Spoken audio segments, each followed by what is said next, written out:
Ele sofria muito com aquele povo. Então o profeta Elias, ele fez um desafio lá em Israel. Houve uma coisa lá que não estava agradando a Deus. Eles criaram um suposto Deus chamado Baal. Eles começaram a sacrificar esse Deus, suposto Deus que eles inventaram, e levantaram até muitos profetas para profetizar em nome desse falso Deus. E a Bíblia diz que tinha 850 profetas falsos, e tinha o profeta Elias que profetizava da parte de Deus. Então ele olhou para aquilo ali e ele fez um desafio para aquela nação de Israel. Ele falou com aquele povo: olha, até quando vocês vão ficar entre dois pensamentos? Se Baal é Deus, então siga Baal, mas se o Senhor é Deus, então siga o Senhor. E desafiou o povo, e mandou chamar os 850 falsos profetas e os que adoravam Baal, e mandou chamar Israel no Monte Carmelo, e fez um desafio para aquele povo. Falou: olha, nós vamos fazer aqui um altar, vamos fazer um sacrifício, e o Deus que responder com fogo, esse é Deus. E a Bíblia diz que eles ficaram invocando. Invocou 1 hora, invocou 2 horas, passou do meio-dia, nada de resposta. Eles começaram a se cortar, todos derramar sangue ali para ver se esse Baal respondia. Mas como Baal não existe, não houve resposta. O nosso Deus não é Baal, o nosso Deus é um Deus de resposta, porque Ele é vivo. Ele responde porque Ele é vivo. E a Bíblia diz então que quando não houve resposta, Elias começou a zombar dos profetas falsos. Falou: olha, clama mais alto, talvez ele possa estar fazendo viagem, talvez atendendo alguma ocorrência, e talvez por isso ele não está atendendo. Sabia que não ia haver resposta. Então Elias desafiou. Foi lá e mandou jogar água em cima da lenha. Mandou jogar água em cima do holocausto, do sacrifício. Mandou molhar tudo de água. Jogaram água sobre tudo aquilo ali. E ele invocou a Deus. Ele fez uma oração de 30 segundos. E invocou o Deus dos céus. E a Bíblia diz que na mesma hora caiu o fogo do céu e consumiu o holocausto e queimou a lenha que estava em cima do altar e ainda lambeu a água que estava ao redor do altar. Foi o fogo de Deus em resposta ao servo dele quando ele invocou o nome do Senhor. E a Bíblia diz que a Jezabel, que era esposa do Acabe, ela ficou muito contrariada com isso. E ela então jurou matar o profeta Elias. E ele saiu então caminhando por um caminho, diz a palavra, caminhou o dia inteiro. Quando foi à tarde, ele deitou debaixo de uma árvore e pediu a morte. Pediu para si a morte, né? Ele estava cansado de tanto falar ali para aquele povo a verdade, e o tratamento que ele recebia daquele povo era um tratamento dessa ameaça de morte, né? Então a Bíblia diz que ele dormiu debaixo daquela árvore. Quando ele acordou, diz que um anjo tinha tocado no ombro de Elias e falou: levanta e come. Elias então levantou, olhou, tinha lá um pouco de água e um pouco de pão. Ele comeu aquele pão, bebeu daquela água e voltou a dormir. Ele estava muito desanimado, irmãos. Às vezes isso acontece conosco, a gente está desanimado, a gente vem na igreja, Deus nos dá uma palavra que nos levanta, mas nós estamos tão desanimados que nós voltamos para o mesmo estado que nós estamos, nós não conseguimos nos levantar muitas vezes. Mas a Bíblia diz que pela segunda vez o anjo tocou em Elias e diz: levanta e come. Elias então levantou, olhou, estava lá o pão e a água da mesma forma, o outro trouxe de novo. Ele então levantou, comeu, bebeu, e diz a Bíblia que com a força daquela comida ele caminhou 40 dias e 40 noites até chegar no Monte Horebe. E foi ali que ele entrou numa caverna, e a Bíblia diz que o Senhor passava. O Senhor falou: o que você está fazendo aqui, Elias? Dentro da caverna. E Elias contou para ele a história, por que ele estava ali e tal. Deus falou: sai daí e se coloca naquele monte que eu vou falar com você. Se coloca naquele monte que eu vou falar com você. E a Bíblia diz, irmão, que passava um forte vento. O vento era muito forte. A Bíblia diz que ele despedaçava as penhas. Mas o Senhor não estava no vento. Em seguida passou um fogo que estava queimando tudo com aquele barulho todo. Mas diz a Bíblia que o Senhor não estava no fogo. Em seguida passou um terremoto, tremendo tudo ali. Mas a Bíblia diz que o Senhor não estava no terremoto. Depois que passou tudo isso, a Bíblia diz que veio uma brisa suave e ele ouviu a voz do Senhor. Eu falei tudo isso aqui para chegar nesse ponto aqui, porque talvez a vida de alguém hoje está muito atribulada, tem muito barulho, está muita aflição, você não está conseguindo ouvir o Espírito de Deus falar ao seu coração. É preciso acalmar o seu coração. É preciso acalmar o seu espírito. É preciso que a brisa suave do Senhor passe sobre você, para você conseguir ouvir Deus falar ao seu coração. Eu creio que nessa noite a brisa suave passou aqui nessa igreja, e você vai conseguir ouvir a voz do Espírito Santo falar com você nessa noite. Acalma o seu coração e escute Deus falar, porque no meio do barulho você não vai conseguir ouvir. Deus está falando e vai continuar falando. Então você que abriu a Bíblia aí na mensagem, nós vamos começar a mensagem aqui. Vamos ler a mensagem para a gente poder entender. Diz assim: o dever do verdadeiro atalaia.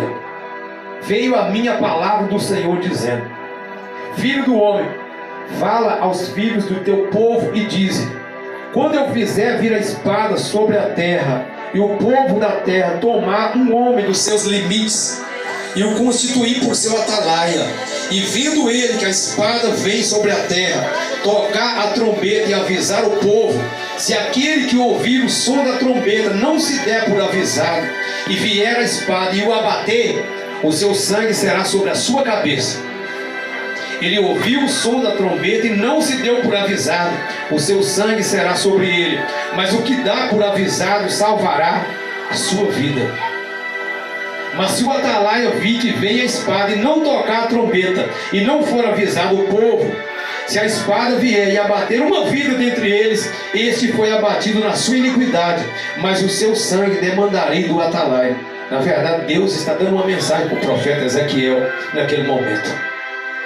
O profeta foi levantado para falar com aquele povo da parte de Deus, e sempre falava o que Deus mandava.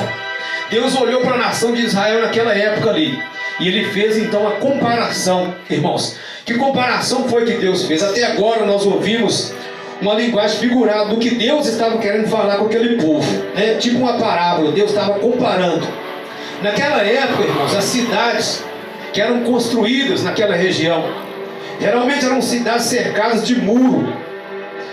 Havia os muros que cercavam a cidade, e havia a porta da cidade. Por que as cidades eram cercadas? Porque havia muitas guerras naquela época.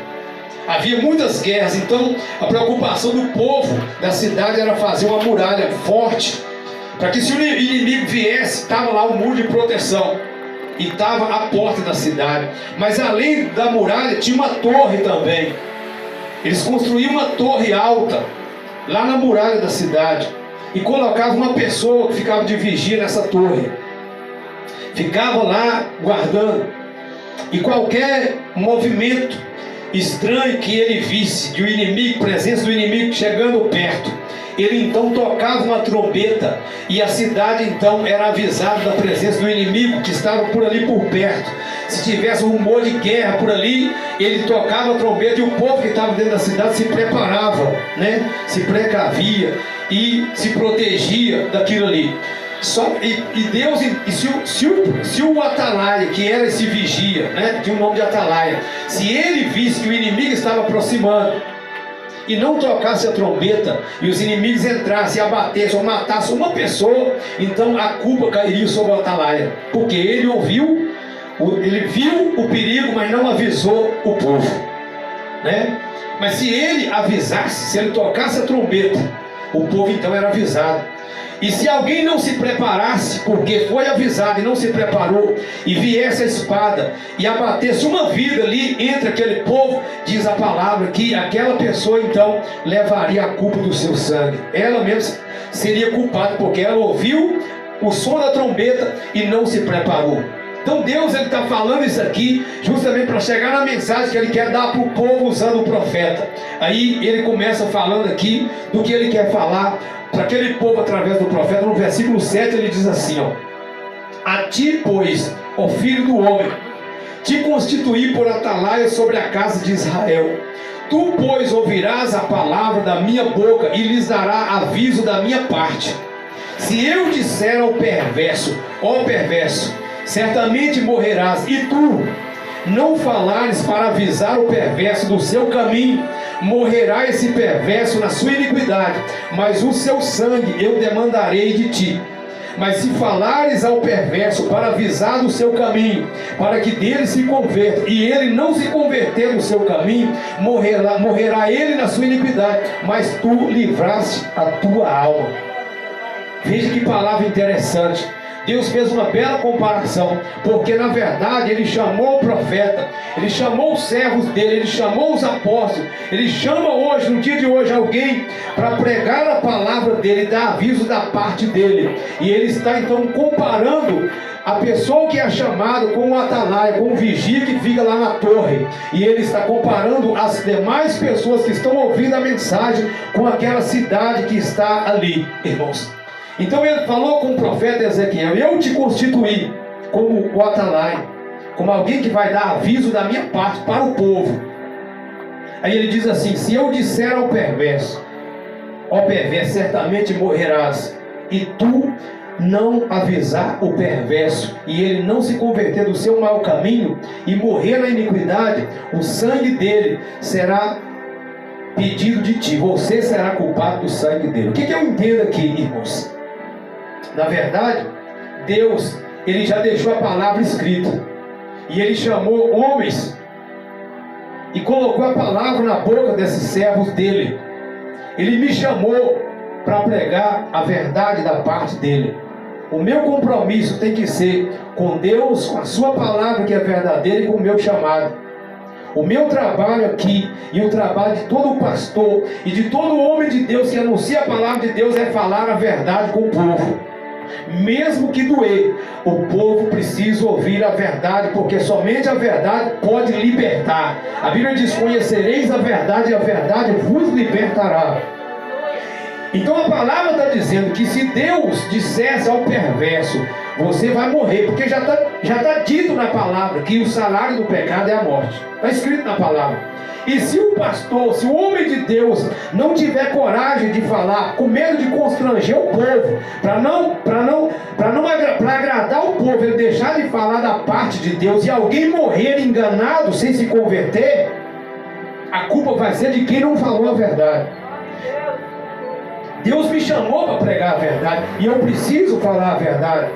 Eu preciso te alertar, e eu preciso alertar a igreja do perigo que tem, que representa na minha vida, irmãos, eu viver uma vida de qualquer maneira.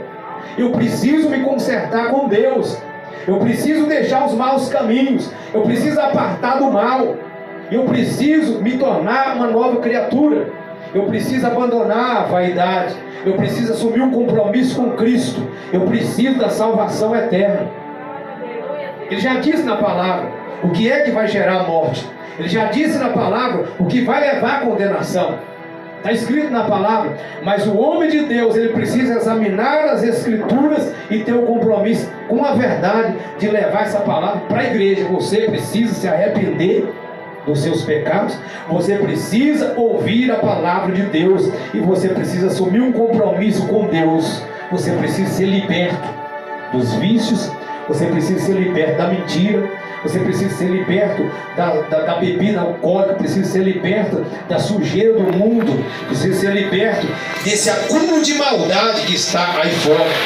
Precisa ser liberto, precisa largar o adultério, precisa largar a prostituição, precisa largar a pornografia, precisa largar essas coisas, porque quem morrer agarrado com isso vai para bem longe da presença de Deus.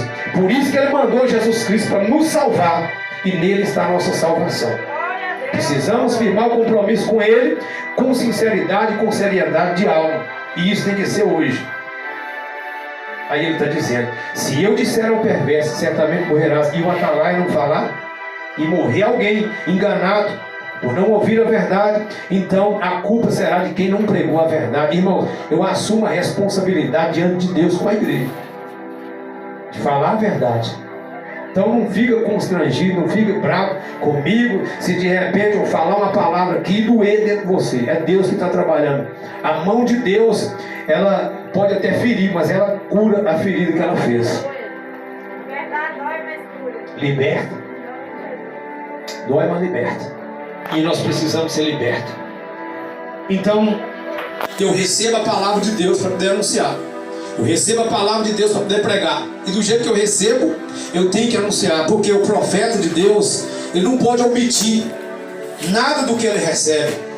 De repente, você olha assim, mas como que eu vou falar isso aqui? Mas Deus mandou, eu tenho que falar. Às vezes é até constrangedor. Ah, mas eu já falei essa palavra, mas o Espírito está falando aqui dentro. Fala de novo. Já preguei, prega de novo. Já avisei, avisa de novo. Irmãos, a palavra de Deus.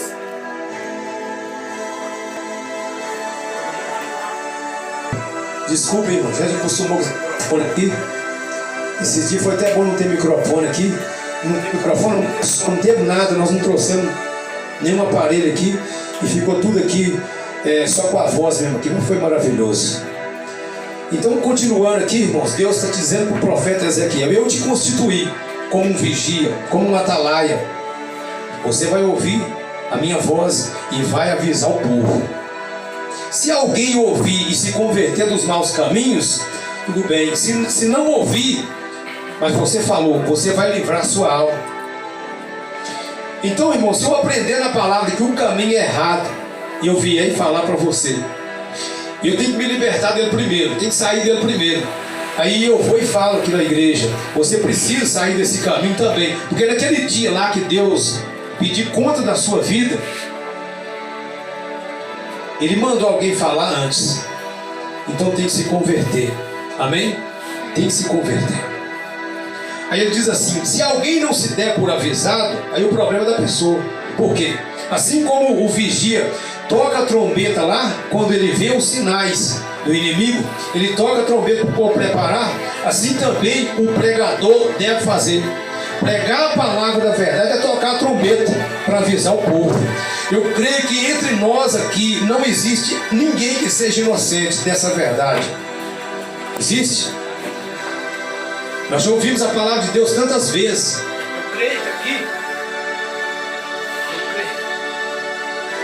Eu creio que aqui, entre nós, irmão, não tem nenhum inocente. Tem?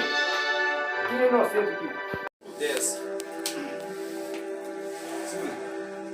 Tu, pois, filho do homem, diz à casa de Israel: assim falais vós, visto que nossas prevaricações e os nossos pecados estão sobre nós, e nós desfalecemos nele, como pois viveremos? Diz-lhes: tão somente como eu vivo, diz o Senhor Deus, não tenho prazer na morte do perverso, mas em que o perverso se converta do seu caminho e viva. Convertei-vos, convertei-vos dos vossos maus caminhos, porque a vez de morrer, ó casa de Israel. Deus não deseja isso. Deus não deseja o inferno para ninguém, irmãos. Lá em Mateus 25, a palavra do Senhor fala que Deus, Ele preparou o inferno, foi para o diabo e para os anjos dele. Para nós, Ele preparou o reino eterno, a salvação. E a palavra do Senhor está dizendo aqui: fala para o povo. O povo está dizendo: nós estamos nos nossos pecados e eles estão sobre nossa vida. Como então nós podemos ter chance de vida? Ele diz assim: convertei-vos, convertei-vos, porque a vez de morrer, ó casa de Israel. Por que você tem que morrer? Ouve a voz do Senhor, ouça o recado, ouça o aviso e se apronta. Porque a hora está chegando, diz a Bíblia, que naquela noite, se for noite, 2 estarão deitados numa cama, um será tomado e o outro será deixado, e você está preocupado com isso? A Bíblia diz que 2 pessoas estarão no campo trabalhando, uma será tomada e outra será deixada. Isso vai ser no dia do Senhor, quando Jesus vier arrebatar a igreja. Naquele dia, se você estiver no campo, trabalhando, junto com muitas pessoas, se você estiver preparado, você será arrebatado. Se você não estiver preparado, você não será, você ficará. E ai de quem ficar aqui nessa terra, irmãos. Ai de quem ficar aqui nesse mundo.